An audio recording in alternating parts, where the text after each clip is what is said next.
ಈ ನಮ್ಮ ಜಮೀನಿನ ಸುತ್ತ ಹೊಲಗಳ ಸುತ್ತ ಏನಾದರೂ ಬೆಳೆ ಬೆಳೆದಿದ್ರೆ ಸುತ್ತ ಬೇಲಿಯನ್ನು ಸಹಜವಾಗಿ ಹಾಕಿರ್ತಾರೆ ರೈತರು. ಯಾವ ಕಾರಣಕ್ಕೆ ಹಾಕಿರ್ತಾರೆ?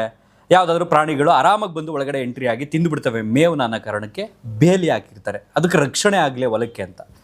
ಸೊ ಇಂಥ ಸಂದರ್ಭಗಳಲ್ಲಿ ಆ ಬೇಲಿನೇ ಎದ್ದು ಹೊಲ ಮೈಕೊಬಿಟ್ರೆ ಹೆಂಗೆ ಅನ್ನುವಂಥದ್ದು ಸಹಜವಾಗಿ ಆಡು ಭಾಷೆಯಲ್ಲಿ ಗಮನಿಸಿರ್ತೀವಿ. ಸೊ ಅಂಥದ್ದೇ ಪ್ರಕರಣ ಪರಪ್ಪನ ಅಗ್ರಹಾರ ಜೈಲಿನಲ್ಲಿ ನಿನ್ನೆ ಕಂಡು ಬಂದಿದೆ. ಎಲ್ರಿಗೂ ನಮಸ್ಕಾರ. ನಮ್ಮ ನ್ಯೂಸ್ ಅಲರ್ಟ್ ಯೂಟ್ಯೂಬ್ ಚಾನಲ್ಗೆ ನಿಮಗೆ ಸ್ವಾಗತ. ನಾನು ಚಂದನ್. ಪರಪ್ಪನ ಅಗ್ರಹಾರ ಜೈಲಿನಲ್ಲಿ ಸಾವಿರಾರು ಕೈದಿಗಳಿದ್ದಾರೆ. ಅದರಲ್ಲಿ ಈ VVIP ಕಡೆಯಿಂದ ಒಂದಷ್ಟು ಜನ ಈಗ ಜೈಲು ವಾಸವನ್ನು ಅನುಭವಿಸ್ತಿರೋ ಲಿಸ್ಟ್ ಬಂತು ಅಂತಂದರೆ ಹಾಸನದ ಮಾಜಿ ಸಂಸದ ಪ್ರಜ್ವಲ್ ರೇವಣ್ಣ ಕೂಡ ಜೀವಾವಧಿ ಶಿಕ್ಷೆಯನ್ನು ಅನುಭವಿಸುವಂಥ ಪರಿಸ್ಥಿತಿಯಲ್ಲಿ ಎದುರಾಗಿದೆ, ಅನುಭವಿಸ್ತಾ ಇದ್ದಾರೆ, ಜೈಲಿನಲ್ಲಿದ್ದಾರೆ. ಈ ಕಡೆ ನಟ ದರ್ಶನ್ ಅವರಿದ್ದಾರೆ, ಪವಿತ್ರ ಗೌಡ ಇದ್ದಾರೆ, ಸಾಕಷ್ಟು ಕೈದಿಗಳಲ್ಲಿ ಇದ್ದಾರೆ. ಕಳೆದ ವಾರ ಅಂದರೆ ಆಗಸ್ಟ್ 6ನೇ ತಾರೀಕು ಜೈಲಿನ ಅಧಿಕಾರಿಗಳು ಒಂದ್ಸಲ ಏನು ಮಾಡ್ತಾರೆ, ಒಂದು ರೌಂಡ್ ಚೆಕಪ್ ಅಂತ ಮಾಡ್ತಾರೆ. ಅಂದರೆ ಕೈದಿಗಳು ಏನೇನೆಲ್ಲ ಅಕ್ರಮ ವಸ್ತುಗಳೇನಾದರೂ ಇಟ್ಕೊಂಡಿದ್ದಾರಾ, ಮೊಬೈಲ್ಗಳಾಗ್ಬೋದು ಅಥವಾ ಅಫೀಮು ವಸ್ತುಗಳಾಗ್ಬೋದು, ಗಾಂಜಾ ಆಗ್ಬೋದು, ಇನ್ನಿತರ ವಸ್ತುಗಳು, ಮಾದಕ ದ್ರವ್ಯಗಳೇನಾದ್ರು ಇಟ್ಕೊಂಡಿದ್ದಾರಾ, ಈ ಸಲುವಾಗಿ ಆಗಾಗ ರೇಡ್ ಮಾಡ್ತಾರೆ. ಸೊ ಆ ರೇಡ್ ಎಷ್ಟರ ಮಟ್ಟಿಗೆ ಮಾಡಿದ್ರು ಅಂತ ಇವಾಗ ಅರ್ಥ ಆಗ್ತಿಲ್ಲ. ಅವತ್ತು ಸಿಗದೆ ಇರೋದು ಇವತ್ತು ಹೆಂಗೆ ಸಿಕ್ತು ಅಂತ ಸಹಜವಾಗಿ ಎಂಥವ್ರಿಗಾದರೂ ಪ್ರಶ್ನೆ ಹುಡ್ಕೊಳ್ಳುತ್ತೆ. ಹಾಗಾದರೆ ನಿನ್ನೆ ಏನಾಯಿತು ಜೈಲಿನಲ್ಲಿ, ಸಂಪೂರ್ಣವಾಗಿ ಆ ಘಟನೆಯನ್ನು ವಿವರವಾಗಿ ನಾನು ಎಕ್ಸ್ಪ್ಲೈನ್ ಮಾಡ್ತಾ ಹೋಗ್ತೀನಿ. ಅದಕ್ಕೂ ಮೊದಲು ಯಾರಾದರೂ ಹೊಸಬ್ರು ನಮ್ಮ ಚಾನಲ್ಗೆ ಮೊದಲ ಬಾರಿಗೆ ಭೇಟಿ ಕೊಟ್ಟು ಈ ಒಂದು ವಿಡಿಯೋನ ನೋಡೋದಕ್ಕೆ ಬಂದಿದ್ರೆ ಸಬ್ಸ್ಕ್ರೈಬ್ ಮಾಡ್ಕೊಳ್ಳಿ, ಪಕ್ಕದಲ್ಲಿರ್ತಕ್ಕಂಥ ಬೆಲ್ ಐಕಾನನ್ನು ಕ್ಲಿಕ್ ಮಾಡಿ. ಸಹಜವಾಗಿ ಈ ವಿಡಿಯೋನ ಹೇಳಿ ಮುಗಿಸೋಷ್ಟರಲ್ಲಿ ನಿಮಗೂ ಕೂಡ ಅನಿಸುತ್ತೆ ಏನು ಪ್ರಜ್ಜು ಇದೆಲ್ಲ ಅಂತ ಅನಿಸುತ್ತೆ. ಕಾರಣ ಏನು ಅಂತಂದರೆ ಜೀವಾವಧಿ ಶಿಕ್ಷೆಯನ್ನು ಅನುಭವಿಸ್ತಿರ್ತಕ್ಕಂಥದ್ದು ಯಾವ ಪ್ರಕರಣದಲ್ಲಿ ಅಂತ ನಿಮಗೆ ಗೊತ್ತು. ಆರಂಭದಲ್ಲಿ ಒಂದು ಪ್ರಕರಣ ಯಾವ ರೀತಿ ಬೆಳಕಿಗೆ ಬಂತು, ಮಾಧ್ಯಮದಲ್ಲಿ ಆ ಒಂದು ಸುದ್ದಿ ಯಾವ ರೀತಿ ಸ್ಫೋಟ ಆಯಿತು, ತದನಂತರ ಎಸ್ಕೇಪ್ ಆಗಿರ್ತಾರೆ, MP ಎಲೆಕ್ಷನ್ ನಡೆದೋಗಿರುತ್ತೆ, ಅದಾದ ನಂತರ ವಾಪಸ್ ಬಂದು ಸರೆಂಡರ್ ಆಗ್ತಾರೆ, ಕೆಂಪೇಗೌಡ ಏರ್ಪೋರ್ಟ್ನಲ್ಲಿ ಇವರನ್ನು ಬಂಧಿಸಿ ಕರ್ಕೊಂಡು ಬರ್ತಾರೆ, ತದನಂತರ ಜೈಲು ವಾಸ ಆಗುತ್ತೆ, ಇನ್ವೆಸ್ಟಿಗೇಷನ್ ನಡೆಯುತ್ತೆ, ತದನಂತರ ಯಾವಾಗ ಆ ಆರೋಪ ಏನಿದೆ ಅದು ಸಾಬೀತಾದ ನಂತರ ಜನಪ್ರತಿನಿಧಿಗಳ ನ್ಯಾಯಾಲಯ ಘೋಷಣೆ ಮಾಡುತ್ತೆ ಜೀವಾವಧಿ ಶಿಕ್ಷೆಯನ್ನು. ಸೊ ಇವರಿನ್ನು ಹೈಕೋರ್ಟ್ಗೆ ಬೇಲ್ ಹೋಗಿದ್ದಾರೆ ಇಲ್ವೋ ಗೊತ್ತಿಲ್ಲ. ಬಟ್ ಇದೇ ಪ್ರಜ್ವಲ್ ರೇವಣ್ಣ ಪರಪ್ಪನ ಅಗ್ರಹಾರ ಜೈಲಿನಲ್ಲಿ ಇದ್ದಾರೆ. ಈ ಕಡೆ ನಟ ದರ್ಶನ್ ರವರು ರೇಣುಕಾಸ್ವಾಮಿ ಹತ್ಯೆ ಪ್ರಕರಣಕ್ಕೆ ಸಂಬಂಧಪಟ್ಟಂತೆ ಆರೋಪದಲ್ಲಿ ಪರಪ್ಪನ ಅಗ್ರಹಾರ ಜೈಲಿನಲ್ಲಿ ಇದ್ದಾರೆ. ಸೊ ಇವ್ರ ಸಪ್ರೇಟ್ ಬ್ಯಾರಕ್ಕು, ಇವ್ರದೇ ಸಪ್ರೇಟ್ ಬ್ಯಾರಕ್ಕು. ಆಗಸ್ಟ್ 6ನೇ ತಾರೀಕು ಅಧಿಕಾರಿಗಳು ಭೇಟಿ ಕೊಟ್ಟಾಗ ಏನೂ ಕೂಡ ಸಿಕ್ಕಲಿಲ್ವಂತೆ. ಇವತ್ತೇನಾಯಿತು ಹಾಗಾದರೆ? ನಿನ್ನೆ CCB ಅಧಿಕಾರಿಗಳು ಏನು ಮಾಡಿದ್ದಾರೆ, ಜೈಲ್ಗೆ ರೇಡ್ ಮಾಡಿದ್ದಾರೆ, ಒಳಗಡೆ ಹೋಗಿ ಏನೇನು ಸಿಗುತ್ತೆ ನೋಡೋಣ ಅಂತ. ಸೊ ಸ್ಪೆಷಲಿ ಅದರಲ್ಲೂ VVIP ಸೆಲ್ಗಳೇನಿದ್ದಾವೆ ಅಲ್ಲಿಗೆ ಬೇಗ ಫೋಕಸ್ ಹೋಗುತ್ತೆ. ಕಾರಣ ಏನು ಅಂತಂದರೆ ಸಾಮಾನ್ಯ ಕೈದಿಗಳಿಗಿಂತ ಇವರು ಸ್ವಲ್ಪ ಪ್ರಭಾವಿಗಳಾಗಿರೋದ್ರಿಂದ ಯಾವುದಾದರೂ ವಸ್ತುಗಳು ಅಥವಾ ಇನ್ನೊಬ್ಬರನ್ನ ಸಂಪರ್ಕ ಮಾಡುವಂತಹ ಸಾಧನಗಳು ಸಿಗಬಹುದು ಅನ್ನುವಂಥ ಒಂದು ದೃಷ್ಟಿಯಿಂದ ರೇಡ್ ಮಾಡಿದ್ದಾರೆ. ಅದೇ ರೀತಿ ಪ್ರಜ್ವಲ್ ರೇವಣ್ಣ ಬ್ಯಾರಕ್ಗೆ ಅಂದರೆ ಆ ಸೆಲ್ಗೆ ಎಂಟ್ರಿ ಕೊಟ್ಟಾಗ CCB ಅಧಿಕಾರಿಗಳು ಶಾಕ್ ಆಗಿದ್ದಾರೆ. ಅಂದರೆ ಏನಪ್ಪ ಅಂತಂದರೆ ಪ್ರಜ್ವಲ್ ರೇವಣ್ಣ ಬಟ್ಟೆಗಳು ಏನಿದೆ, ಮಡಚಿಟ್ಟಿರ್ತಕ್ಕಂಥ ಬಟ್ಟೆಗಳು, ಆ ಬಟ್ಟೆಗಳ ಕೆಳಗಡೆ ಒಂದು ಬ್ಲೂ ಕಲರ್ನ ರೆಡ್ಮಿ ಆಂಡ್ರಾಯ್ಡ್ ಮೊಬೈಲ್ ಪತ್ತೆ ಆಗಿದೆ. ಅದಾದ ನಂತರ ಒಂದು ವೈಟ್ ಕಲರ್ ಚಾರ್ಜರ್ ಪತ್ತೆ ಆಗಿದೆ, ಆ ಮೊಬೈಲ್ಗೆ ಕನೆಕ್ಟ್ ಮಾಡುವಂಥದ್ದು. ಇನ್ನೊಂದು ಸಂಡಿಸ್ಕ್ದು ಪೆನ್ ಡ್ರೈವ್ ಪತ್ತೆ ಆಗಿದೆ, ಜೊತೆಗೆ ಒಂದು ನೋಟ್ಬುಕ್. ಇಷ್ಟು ವಸ್ತುಗಳು ಪ್ರಜ್ವಲ್ ರೇವಣ್ಣ ಬ್ಯಾರಕ್ನಲ್ಲಿ ಪತ್ತೆ ಆಗಿದೆ. ಸೊ ಪ್ರಜ್ವಲ್ ರೇವಣ್ಣ ಬ್ಯಾರಕ್ನಲ್ಲಿ ಪ್ರಜ್ವಲ್ ರೇವಣ್ಣ ಒಬ್ಬರೇ ಇದ್ರು ಅಂತಂದರೆ ಫಿಕ್ಸ್ ಆಗೋಗಿತ್ತು ಇವತ್ತು.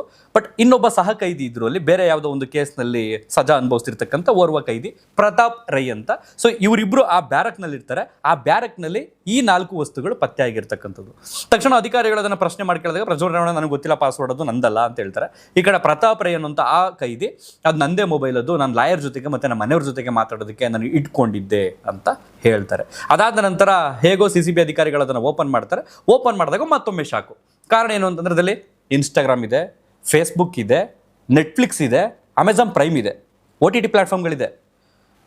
ಈಗ ಒಂದು ಪ್ರಶ್ನೆ ಸಹಜವಾಗಿ ಹುಡ್ಕೊಳ್ಳುತ್ತೆ, ಜೈಲಲ್ಲಿ ನೆಟ್ವರ್ಕೇ ಸಿಗಲ್ಲ, ಮೊಬೈಲ್ ಜಾಮರ್ ಹಾಕಿರ್ತಾರೆ, ಅದು ಹೆಂಗೆ ಬಂತು ಅಂತ. ಈಗ ನೀವೇ ಹೇಳಿ, ಬೇಲಿ ಎದ್ದು ಹೊಲ ಮೇಯ್ತು ಅಂತ ನಾನು ಆರಂಭದಲ್ಲಿ ಯಾಕೆ ಹೇಳಿದೆ ಅಂತ. ಜೈಲಿನಲ್ಲಿ ವೈಫೈ ಇದೆ, ಆ ವೈಫೈ ಪಾಸ್ವರ್ಡ್ ಕೊಟ್ಟವ್ರು ಯಾರು ಈ ಮೊಬೈಲ್ಗೆ? ಅಸಲಿಗೆ ಮೊಬೈಲ್ ಯಾರ್ದು? ಅದರಲ್ಲಿರ್ತಕ್ಕಂಥ ಸಿಮ್ ಯಾರ ಹೆಸರಲ್ಲಿದೆ? ಈ ಮೊಬೈಲ್ ಯಾವಾಗ ತಂದಿದ್ದು, ಎಲ್ಲಿಂದ ತಂದಿದ್ದು, ಎಲ್ಲ ಡೀಟೇಲ್ ಆಗಿ ತಿಳ್ಕೊಂಡ್ರೆ ಪಕ್ಕ ಈ ಜೈಲಿನಲ್ಲಿ ನಡೀತಿರ್ತಕ್ಕಂಥ ಈ ಸಪ್ಲೆ, ಈ ರೀತಿಯ ಕೆಲಸಗಳು, ಈ ರೀತಿಯ ಕರ್ಮಕಾಂಡಗಳು ಬಯಲಿಗೆ ಬರುತ್ತೆ. ಅದರಲ್ಲೂ ಈ ಜೈಲಿನ ಕಾರಾಗೃಹ DGP ಆಗಿರ್ತಕ್ಕಂಥ ಅಲೋಕ್ ಕುಮಾರ್ ಅವರು, ಅವ್ರ ಮೇಲೆ ಒಂದು ದೊಡ್ಡ ಭರವಸೆ ಇದೆ. ಸಹಜವಾಗಿ ಯಾವುದೇ ಒಂದು ಸ್ಥಾನ ಕೊಟ್ಟರು ಅದನ್ನು ಅಚ್ಚುಕಟ್ಟಾಗಿ ನಿರ್ವಹಿಸುವಂಥ ಅಧಿಕಾರಿ. ಅವ್ರ ಸ್ಥಾನದಲ್ಲಿ ಇರ್ತಕ್ಕಂಥ ಕೆಳಗಡೆ ಇರ್ತಕ್ಕಂಥ ಅಧಿಕಾರಿಗಳು ಇಷ್ಟೊಂದು ಕಣ್ತಪ್ಪಿಸಿ ಇಷ್ಟೊಂದೆಲ್ಲ ಕರ್ಮಕಾಂಡಗಳನ್ನ ಮಾಡ್ತಾ ಇದ್ದಾರೆ ಅಂತ ಅನಿಸುತ್ತೆ. ಸೊ ಜೈಲಿನ ಸಹ ಅಧೀಕ್ಷಕ ಈರಣ್ಣ ರಂಗಾಪುರ ಅವ್ರನ್ನ ಸದ್ಯಕ್ಕೆ ಸಸ್ಪೆಂಡ್ ಮಾಡಿದ್ದಾರೆ. ಈ ಕಡೆ SP ಅಂಶುಕುಮಾರ್ ಅವರಿಗೆ ಶೋಕಾಸ್ ನೋಟಿಸ್ ಕಳಿಸಿ ಇದಕ್ಕೆ ಸಂಬಂಧಪಟ್ಟ ಕ್ಲಾರಿಟಿ ಕೊಡಿ, ಇದು ಹೇಗೆ ಬಂತು, ಇದು ಹೇಗೆ ಪಾಸ್ವರ್ಡ್ ಹೋಯ್ತು. ಜೈಲಲ್ಲಿ ಸಹಜವಾಗಿ ಈಗ ಮೊಬೈಲ್ ಜಾಮರ್ ಇರೋದ್ರಿಂದ ಯಾರಿಗೂ ಫೋನ್ ಮಾಡಿ ಮಾತಾಡೋದಕ್ಕಾಗಲ್ಲ. ಅದೇ ವೈಫೈ ಕನೆಕ್ಟ್ ಆಯಿತು ಅಂತಂದರೆ ವಾಟ್ಸಪ್ ಕಾಲಲ್ಲಿ ಮಾತಾಡ್ಬೋದು ಅಥವಾ ಇನ್ಸ್ಟಾಗ್ರಾಮ್ನಲ್ಲಿ ಮಾತಾಡ್ಬೋದು. ನೋಡ್ರಿ ಆರಾಮಾಗಿ ರೀಲ್ಸ್ ನೋಡ್ಕೊಂಡು ಕೂತವ್ರೆ. ಜೈಲು ಅನ್ನೋದು ಯಾಕೆ ಬರುತ್ತೆ ಕಾನ್ಸೆಪ್ಟು, ಹೊರಗಡೆ ಬಿಟ್ಬಿಡ್ಬೋದಲ್ವಾ. ಜೈಲು ಅನ್ನೋಂಥ ಕಾನ್ಸೆಪ್ಟ್ ಬರುವಂಥದ್ದು, ಕಾರಾಗೃಹ ಅನ್ನೋಂಥ ಕಾನ್ಸೆಪ್ಟ್ ಬರುವಂಥದ್ದು ತಪ್ಪು ಮಾಡಿದಂತಹ ಕೈದಿಗಳಿಗೆ ಅಲ್ಲಿ ಮನ ಪರಿವರ್ತನೆ ಮಾಡ್ಕೊಳ್ಳೋದಕ್ಕೆ ಕೊಡುವಂತಹ ಶಿಕ್ಷೆಯಿಂದ ಮನಸ್ಸು ಚೇಂಜ್ ಆಗುತ್ತೆ, ಪರಿವರ್ತನೆಯಾಗಿ ಬದಲಾಗಿ ಆಚೆ ಬರ್ತಾರೆ ಅನ್ನೋ ಕಾರಣದಿಂದ ಜೈಲಿರ್ತಕ್ಕಂಥದ್ದು. ಬಟ್ ಇಲ್ಲಿ ನೆಟ್ಫ್ಲಿಕ್ಸ್ ಕೊಡ್ಕೊಂಡು ಫಿಲಮ್ ನೋಡಿಕೊಂಡು ಅಮೆಝಾನ್ ಪ್ರೈಮಲ್ಲಿ ಏನೇನೋ ನೋಡಿಕೊಂಡು ಈ ಕಡೆ ಇನ್ಸ್ಟಾಗ್ರಾಮ್ನಲ್ಲಿ ರೀಲ್ಸ್ಗಳು ನೋಡಿಕೊಂಡು ಕಾಲ ಕಳೆಯೋದಕ್ಕೆ ಇರ್ತಕ್ಕಂಥದ್ದು ಜೈಲು. ಸೊ ಜಸ್ಟು ಒಂದು ವಾರದಲ್ಲಿ ಆಗಸ್ಟ್ 6ನೇ ತಾರೀಕು ಜೈಲಿನ ಅಧಿಕಾರಿಗಳು ರೇಡ್ ಮಾಡಿರ್ತಾರೆ, ಅಲ್ಲಿ ಏನೂ ಸಿಕ್ಕಿರಲ್ಲ. ಇವತ್ತು ಹೊರಗಡೆಯಿಂದ ಬಂದಂಥ CCB ಅಧಿಕಾರಿಗಳು ರೇಡ್ ಮಾಡಿದಾಗ ಇವೆಲ್ಲ ಸಿಕ್ಕಿದೆ. ಜಸ್ಟ್ ಪ್ರಜ್ವಲ್ ರೇವಣ್ಣ ಬ್ಯಾರಕ್ನಲ್ಲಿ ಸಿಕ್ಕಿರೋದ್ರಿಂದ ಇದು ಮಾಧ್ಯಮಗಳಲ್ಲಿ ಸುದ್ದಿ ಪ್ರಸಾರ ಆಗ್ತಿರ್ತಕ್ಕಂಥದ್ದು. ಇನ್ನಿತರ ಕೈದಿಗಳ ಸೆಲ್ನಲ್ಲಿ ಇನ್ನೇನೇನು ಸಿಕ್ಕಿದೆಯೋ ಗೊತ್ತಿಲ್ಲ. ಹಾಗೇನೇ ಈ ಕಡೆ ನಟ ದರ್ಶನ್ ರವರು, ಹಾಗೇನೇ ಪವಿತ್ರ ಗೌಡ ಇವರೆಲ್ಲರ ಸೆಲ್ನು ಕೂಡ ಚೆಕ್ ಮಾಡಿದರೆ ಅಲ್ಲಿ ಯಾವುದೇ ವಸ್ತುಗಳು ಕೂಡ ಲಭ್ಯ ಆಗಿಲ್ಲ. ಸುಪ್ರೀಂ ಕೋರ್ಟ್ ಇದೇ ನಟ ದರ್ಶನ್ ರವರ ಜಾಮೀನು ಅರ್ಜಿಯನ್ನು ಅಂದರೆ ಹೈಕೋರ್ಟ್ ಏನು ಕೊಟ್ಟಿರುತ್ತೆ ಅದನ್ನು ಪ್ರಶ್ನೆ ಮಾಡಿ ಇಲ್ಲಿನ SPP ಅವರು ಅಂದರೆ ರಾಜ್ಯ ಸರ್ಕಾರ ಮೇಲ್ಮನವಿಯನ್ನು ಸಲ್ಲಿಸಿರುತ್ತೆ ಸುಪ್ರೀಂ ಕೋರ್ಟ್ಗೆ. ಸುಪ್ರೀಂ ಕೋರ್ಟ್ ಅದನ್ನು ಬೆಂಚ್ಗೆ ಬಂದ ನಂತರ ನೋಡಿ ತಕ್ಷಣ ಅವರನ್ನು ಬಂಧಿಸಿ ಅರೆಸ್ಟ್ ಮಾಡಿ ಅವರನ್ನು, ಅದ್ರ ಜೊತೆಗೆ ಯಾವ ಜೈಲಿನ ಅಧಿಕಾರಿಗಳವರಿಗೆ VVIP ಸೌಲಭ್ಯ ಕೊಟ್ಟಿದ್ದಲ್ಲ ಅವನ್ನ ಸಸ್ಪೆಂಡ್ ಮಾಡಿ. ಇದಲ್ಲದೆ ಬೇರೆ ಬೇರೆ ಹೈಕೋರ್ಟ್ಗಳಿಗೂ ಕೂಡ, ಈ ದೇಶದ ಬೇರೆ ಬೇರೆ ರಾಜ್ಯಗಳ ಹೈಕೋರ್ಟ್ಗಳಿಗೂ ಕೂಡ ನೋಟಿಸನ್ನು ಕಳಿಸಿ ಇನ್ನು ಮುಂದೆ ಯಾವುದೇ ರೀತಿಯ VVIPಗಳಿಗೆ ಯಾವುದೇ ರೀತಿಯ ರಾಜಾತಿಥ್ಯ ಸಿಗಬಾರ್ದು, ತುಂಬ ಸ್ಟ್ರಿಕ್ಟಾಗಿ ನೀವು ನೋಡ್ಕೋಬೇಕು ಅಂತ ವಾರ್ನಿಂಗ್ ಕೊಟ್ಟು ಕಳಿಸಿತ್ತು.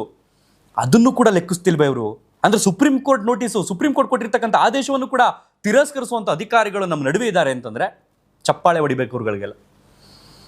ಸೊ ಇದು ನೆನೆ ನಡೆದಿರ್ತಕ್ಕಂಥ ರೇಡ್ನಲ್ಲಿ ಬಂದಿರತಕ್ಕಂಥ ಅಂಶಗಳು. Blue colour Redmi Android mobile, ಒಂದು white colour charger, mobile charger, ಒಂದು ಬ್ಲ್ಯಾಕ್ ಕಲರ್ ಪೆನ್ ಡ್ರೈವ್ ಯಾಕೆ ಕೊಟ್ಟರು ಗುರು? Pen drive ಹೆಂಗೋಯ್ತು? ಇದೇ ಪ್ರಜ್ವಲ್ ರೇವಣ್ಣ ಒಳಗಡೆ ಹೋಗಿರ್ತಕ್ಕಂಥ ಮೊದಲ ಏಕೈಕ ಕಾರಣ ಅಂತಂದರೆ ಇದೇ ಪೆನ್ ಡ್ರೈವ್ಗಳು. ಮತ್ತೆ ಪೆನ್ ಡ್ರೈವ್ ಹುಚ್ಚಿಬಿಟ್ಟಿಲ್ವಾ ಅಂತ ಅನಿಸ್ತಾ ಇದೆ. ಆದರೆ ಪ್ರತಾಪ್ ರೈ ಅನ್ನೋಂಥ ಸಹಕೈದಿ ಇದು ನನ್ನದು ಅಂತ ಒಪ್ಕೊಂಡಿರೋದ್ರಿಂದ ಪ್ರತಾಪ್ ರೈನ ಪ್ರೆಸೆಂಟಿಗೆ FIR ಮಾಡಿಕೊಂಡು A1 ಆರೋಪಿಯಾಗಿ ಕನ್ಸಿಡರ್ ಮಾಡಿದ್ದಾರೆ. A2 ಆಗಿ ಪ್ರಜ್ವಲ್ ರೇವಣ್ಣ ಇದ್ದಾರೆ. ಇಬ್ರು ಕೂಡ ನನಗೆ ಪಾಸ್ವರ್ಡ್ ಗೊತ್ತಿಲ್ಲ ಅಂದ್ರಂತೆ. ಸೊ ಇಲ್ಲಿ ಏನಾಗ್ಬಿಟ್ಟಿದೆ ಅಂದರೆ ಬೆಕ್ಕು ಕಣ್ಮುಚ್ಕೊಂಡು ಹಾಲು ಕುಡಿದ್ರೆ ಜಗತ್ತು ಗೊತ್ತಾಗಲ್ಲ ಅನ್ನೋ ಥರ ಆಗ್ಬಿಡುತ್ತೆ.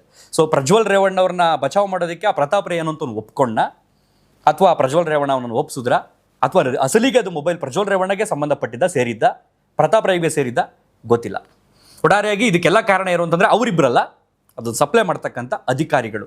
ಸೊ ಖಂಡಿತವಾಗಿಯೂ DCP ಅಲೋಕ್ ಕುಮಾರ್ ಅವರು ಇದಕ್ಕೆ ಸಂಬಂಧಪಟ್ಟಾಗ ಕಟ್ಟುನಿಟ್ಟಿನ ಕ್ರಮ ಕೈಗೊಳ್ತಾರೆ ಅನ್ನೋ ವಿಶ್ವಾಸ, ಭರವಸೆ ಈ ಕ್ಷಣದವರೆಗೂ ಕೂಡ ಇದೆ. ಮತ್ತೆ ಇದು ಮುಂದುವರಿತು ಅಂತಂದರೆ ನಿಜಕ್ಕೂ ಜನಗಳಿಗೂ ಕೂಡ ಭರವಸೆ ಕಡಿಮೆ ಆಗಿಬಿಡುತ್ತೆ. ಕಾರಣ ಏನು ಅಂತಂದರೆ ಅವರ ದಕ್ಷ ಅಧಿಕಾರಿ ಅಂತ ನೋಡಿರ್ತಕ್ಕಂಥವ್ರು ನಾವೆಲ್ಲರೂ ಕೂಡ. ಆ ಕಾರಣದಿಂದ ಅವರು ಕಾರಾಗೃಹಕ್ಕೆ ಸಂಬಂಧಪಟ್ಟಂಗೆ ಅವರ ಉನ್ನತ ಮಟ್ಟದ ಅಧಿಕಾರಿ ಆಗಿರೋದ್ರಿಂದ ತುಂಬ ನಿರೀಕ್ಷೆ ಇರುತ್ತೆ ಜನಗಳಿಗೆ. ಜೈಲಿನಲ್ಲಿ ಇನ್ನು ಮುಂದೆ ಸ್ವಲ್ಪ ಬೆಂಡೆತ್ತುತ್ತಾರೆ, ಕೈದಿಗಳು ಸ್ವಲ್ಪ ಪಾಠ ಕಲಿಸ್ತಾರೆ, ಬದಲಾಗಿ ಹೊರಗಡೆ ಬರ್ತಾರೆ, ಮತ್ತೆ ತಪ್ಪು ಮಾಡೋದಕ್ಕೆ ಸ್ವಲ್ಪ ಹಿಂದೇಟಾಗ್ತಾರೆ, ಭಯ ಪಡ್ತಾರೆ ಅನ್ನೋಂಥದ್ದು ಇದೆ. ಬಟ್ ಈ ರೀತಿ ರಾಜಾತಿಥ್ಯ ಸಿಕ್ಕಿ, ಮೊಬೈಲ್ ಸಿಕ್ಕಿ, ಪೆನ್ಡ್ರೈವ್ ಸಿಕ್ಕಿ ಅಲ್ಲ, ಅಲ್ಲಿರ್ತಕ್ಕಂಥದ್ದು ಈಗ ಪ್ರಜ್ವಲ್ ರೇವಣ್ಣ ಜನಪ್ರತಿನಿಧಿಗಳ ನ್ಯಾಯಾಲಯ ಕೊಟ್ಟಿರ್ತಕ್ಕಂಥದ್ರಿಂದ ಒಬ್ಬ VIP ಸೆಲ್ ಆಗಿರೋದ್ರಿಂದ ಬಹುಶಃ TV ಇರುತ್ತೆ. ಯಾವ TV ಇರುತ್ತೆ? ಇತ್ತೀಚೆಗೆ ಇರ್ತಕ್ಕಂಥ ಅತ್ಯಾಧುನಿಕ ಸಾಧನಗಳು ಇರಲ್ಲ, LED TV ಅದು ಇದಿರಲ್ಲ, ಒಂದು ಹಳೆ TV ಇರುತ್ತೆ. ಅದಕ್ಕೆ ಪೆನ್ಡ್ರೈವ್ ಹೆಂಗೆ ಕನೆಕ್ಟ್ ಮಾಡ್ಕೊಳ್ಳೋದಕ್ಕೆ ಅವಕಾಶ ಇದೆ? ಆ ಪೆನ್ಡ್ರೈವ್ ಬೇರೆ ಬಹುಶಃ ಈಗ ಅನ್ನಿಸ್ತಾ ಇದೆ, ಈಗ ಬೇರೆ ಲ್ಯಾಪ್ಟಾಪ್ ಎಲ್ಲ ಸಪ್ಲೈ ಆಗ್ತಿದೆಯೋ ಅಂತ ಅನ್ನಿಸ್ತಾ ಇದೆ. ಪೆನ್ಡ್ರೈವ್ ಏನಕ್ಕೆ ಬರುತ್ತೆ? ಮೊಬೈಲ್ ಬಂತು, ಓಕೆ, ಮೊಬೈಲ್ ಸಿಗುತ್ತೆ, ಓಕೆ, ಪೆನ್ಡ್ರೈವ್ ಯಾಕೆ ಬಂತು? ಪೆನ್ಡ್ರೈವಲ್ಲಿ ಅಂಥದ್ದು ಏನಿದೆ?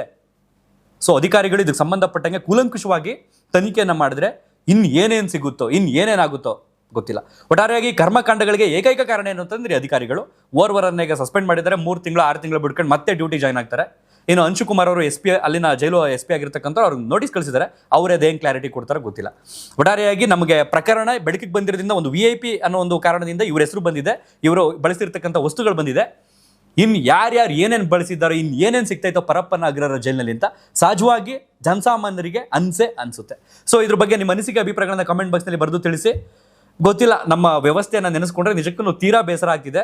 ಹೈಕೋರ್ಟ್ ಕೊಟ್ಟಿರೋ ನೋಟಿಸ್ನ ಅಥವಾ ಇನ್ಯಾವುದೋ ಕೋರ್ಟ್ ಕೊಟ್ಟಿರ್ತಕ್ಕಂಥ ನೋಟಿಸ್ನವರು ತಲೆ ಕೆಡಿಸ್ಕೊಳ್ಳಿದ್ದಾರೆ ಅಂತಂದರೆ ಸುಪ್ರೀಂ ಕೋರ್ಟು ಈ ದೇಶದ ಸರ್ವೋಚ್ಚ ನ್ಯಾಯಾಲಯ ಕೊಟ್ಟಿರ್ತಕ್ಕಂಥ ಆದೇಶವನ್ನು ಧಿಕ್ಕರಿಸಿ, ತಿರಸ್ಕರಿಸಿ ತಮಗೆ ಇಷ್ಟ ಬಂದಂಗೆ ಅಧಿಕಾರಿಗಳು ಅವ್ರಿಗೆ ಸಪ್ಲೈ ಮಾಡ್ತಾರೆ. ಇನ್ನೇನಕ್ಕೆ, ಯಾವ ಕಾರಣಕ್ಕೆ ಸಪ್ಲೈ ಮಾಡ್ತಾರೆ? ಯಾವ ಕಾರಣಕ್ಕೆ? ನಿಜಕ್ಕೂ ಜೈಲ್ ಬಗ್ಗೆ ನೆನೆಸ್ಕೊಂಡ್ರೆ ಬೇಸರ ಆಗ್ಬಿಡುತ್ತೆ. ಎಷ್ಟೋ ಜನ ಒಳಗೆ ಹೋಗಿ ಬಂದವ್ರು ಹೇಳ್ತಾರಲ್ಲ, ಯಪ್ಪ ನಾವು ಅಂದ್ಕೊಂಡಿರೋದೇ ಬೇರೆ, ಅಲ್ಲಿ ಒಳಗೆ ಹೋಗಿ ಬಂದರೆ ನೋಡಿದ್ರೆ ಬೇರೆ ಅಂತ ಅನಿಸ್ಬಿಡುತ್ತೆ. ಸೊ ಅದರಲ್ಲೂ ಇಂಥ ರೀತಿಯ ಪ್ರಕರಣಗಳು ಮತ್ತೆ ಮತ್ತೆ ಬೆಳಕಿಗೆ ಬರುತ್ತೆ ಅಂತಂದಾಗ ವಿಶ್ವಾಸವೇ ಇರಲ್ಲ ಅಧಿಕಾರಿಗಳ ಮೇಲೆ. ಮತ್ತೊಂದು ವಿಡಿಯೋದಲ್ಲಿ ಸಿಗೋಣ. ಧನ್ಯವಾದ.